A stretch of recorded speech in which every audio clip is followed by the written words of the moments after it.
Hey guys, what's going on? Glad you stopped by old Steve-O's base camp today. I wanted to show you something I'm going to get into here a little bit. I'm going to try to crank out, I don't know, what do you guys think? 1,000 of these? That's a lot of bees, you know what? I don't know. This is an 8-framer. This is an 8-frame box. Beefy, Steve-O's Beefy Beehive. You can see this is made with 2x6 material. This piece right here, from here up to the top here, is 5.5. That's what 2x6 standard lumber runs.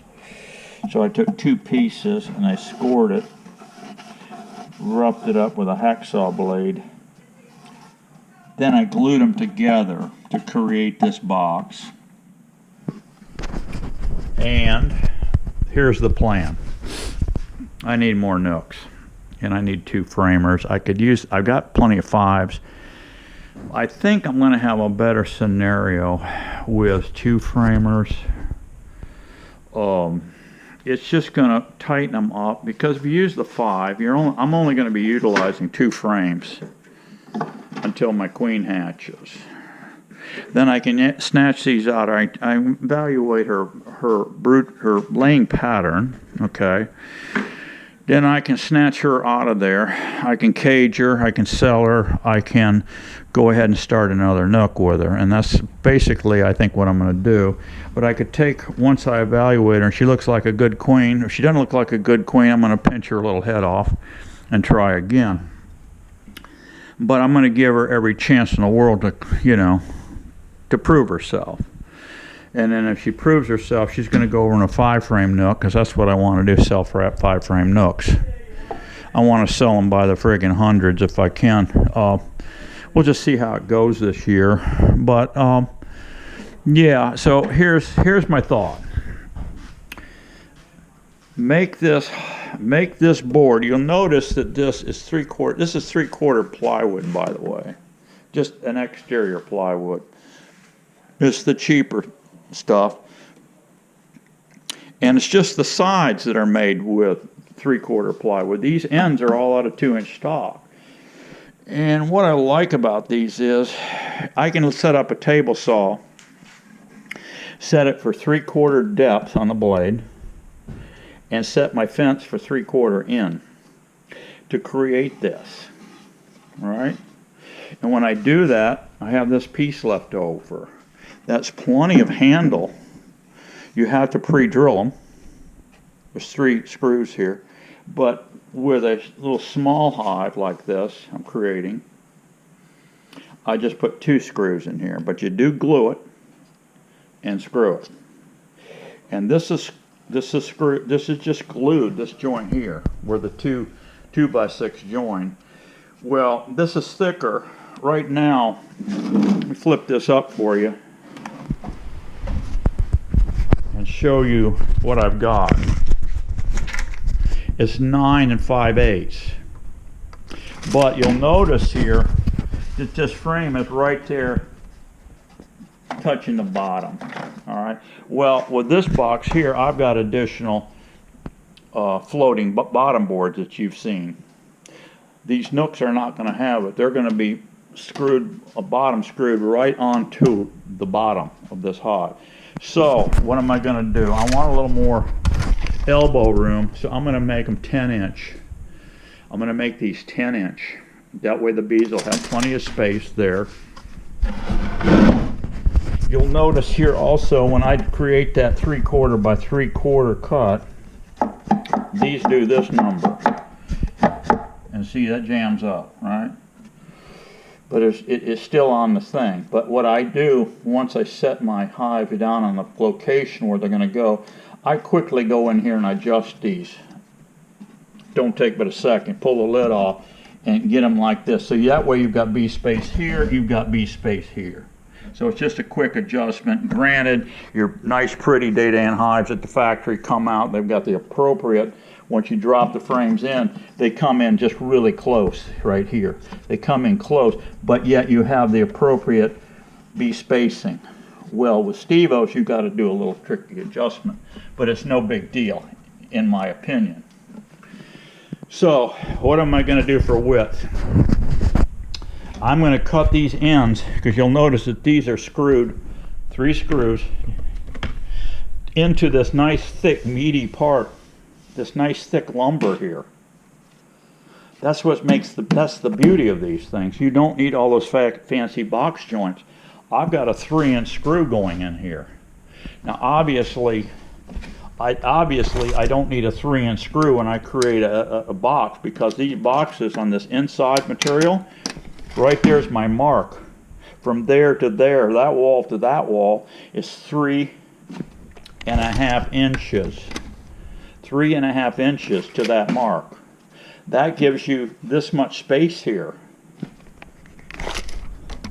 That gives you a 1/2 inch space to tweak this over and pull this out. Now, by doing that, you got a 3.5 inch space here. You've still got enough room to put your meat hooks down in here and pull out any debris and stuff and whatever, okay? So I'm thinking about a feeder for this. So if I'm sitting here, this is my normal scenario. I do a 2 3/4 hole, which is basically the size of a standard ball lid jar.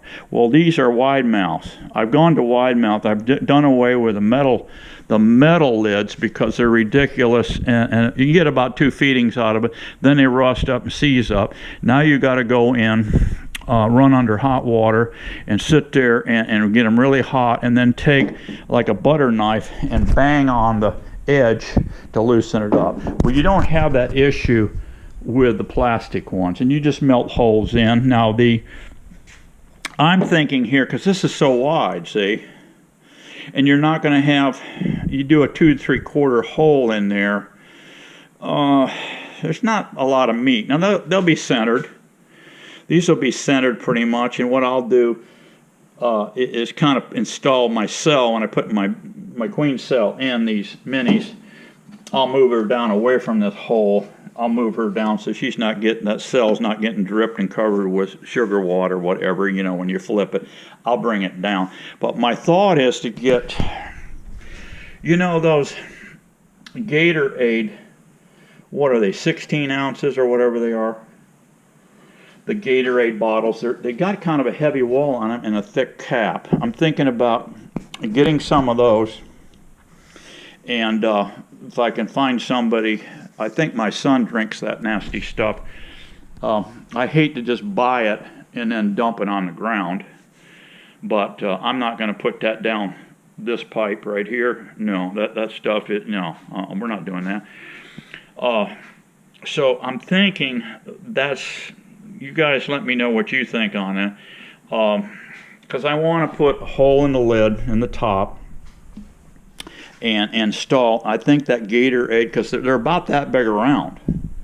That'll be perfect, and they're heavy wall. I will still take one of my, as you notice on all my other colonies out there, I buy those black buckets or whatever's cheap. They're $1 a piece at the dollar store, and you can get those buckets and set over that, and that's, you need to cover up. Even this jar, you need to cover them up for 2 reasons. The liquid's going to get too friggin' hot up there in that sun. Secondly, you're going to get algae in these jars. You don't want that. We've talked about that before. No algae, but when I'm sitting, if I put a Gatorade bottle on top of this Nuc, guess what's going to happen? It's not only going to heat up and cause a lot of pressure, and it just starts squeezing the liquid and running it down this hive. It's also going to, the UVs are going to start eating up that plastic and probably pumping a lot of BCPs, whatever, into that liquid. That would be a no-no.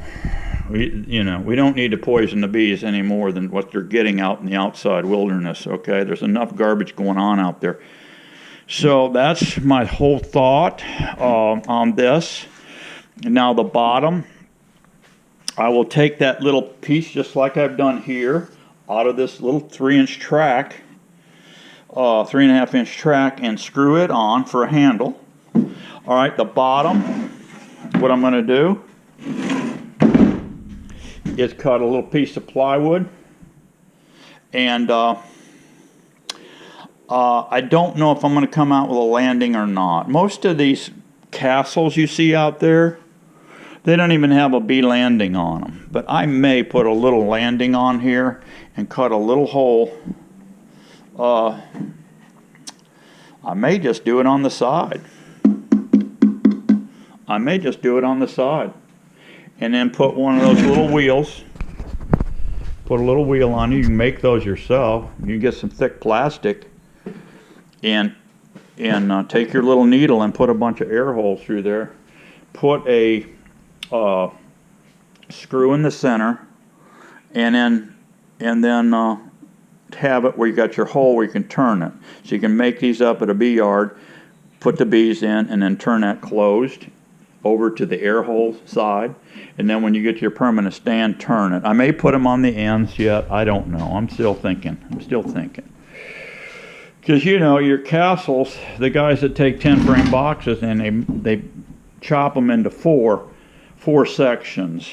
They'll put a hole. Say if you got your 3 here, they'll put a hole here. They'll put a hole over here on one side, and then actually what they do, the 2 center ones, they put a hole here. Then they go over to the other side and put a hole there, and then they put a hole here and one there. That covers the entrance for all 4 sections. And they'll put a little wheel on each one. Okay, those wheels you can make. You can take I don't know, anything. You could use a 5-gallon bucket lid. You could take a 5-gallon bucket lid with thick plastic and cut quite a few of those out and create that little wheel. When just all you need is a screw in the center with maybe a flat washer, and then maybe another screw here sticking out with a nut on one side, and then you can grab that little nut, use brass probably or stainless steel, and that way you can turn it and get your entrances open. But for the bottom, I'm going to do it, like I say, come all the way across, and it's going to be glued and screwed down, but in the center of that puppy, I'm going to cut a hole, probably 2-inch hole, and put staple 8 screen to that. Also, I may take 2 strips, furring strips, and run down through to elevate it, so I can put it on anything flat. They've got air coming through. If I put it on the bed of a truck, they got air coming through. So you guys tell me what you think. Let's get busy and crank these things out. That way you can use a ton of resources. You can buy those cells cheap. You can make those cells yourself. And your old homemade queen's probably better than anything out there anyway. The whole trick on these queens is getting that larva, the small, right after it hatches, the second it hatches, you get it out of there and put it in a cell cup and get it into your cell builder. You're going to feed that thing. You're going to feed it. You're going to have a pollen frame next to it. If you don't have pollen, take a frame that's drawn out. There's nothing in it, and rub in Ultra B into that side. Take you say you've got cells built out here, but there's nothing in it. Okay, it's cleaned out. It was a dye out, whatever. Take Ultra B and sprinkle and just rub it all into them cells. Put that in right next to the one you've robbed out with bees all over it, and brood, and put in here. And then I want you to come in with your 2 frames. 24 hours later, come in with a queen cell. So you want to make these up 24 hours before you receive your cells from your breeder, or you're making them yourself, and stick that cell right in the side, right up under this lid here, underneath this bar. Push it in slightly. Be careful you don't damage that cell. Slide her over. Put the lid on. Put a feeder on this thing and feed them babies. And then come back Come back in 30 days. You've got a frame over here that they can work on. You know, they can start filling that out. I don't think they're going to pack it clear out this small batch of bees until, you know, you get back here in that 30-day period. Then you can pull this stuff out, evaluate your queen. She may have got lost. She may have got eaten by a bird or a dragonfly. You don't know. Or she may be an inferior queen. So that's what I'm working on. We're going to crank out a bunch of these. And let's get busy, guys. The season's here. Thanks for stopping by to see old Steve-O in his latest creation. Be happy, be strong. We got to keep getting her on. See ya.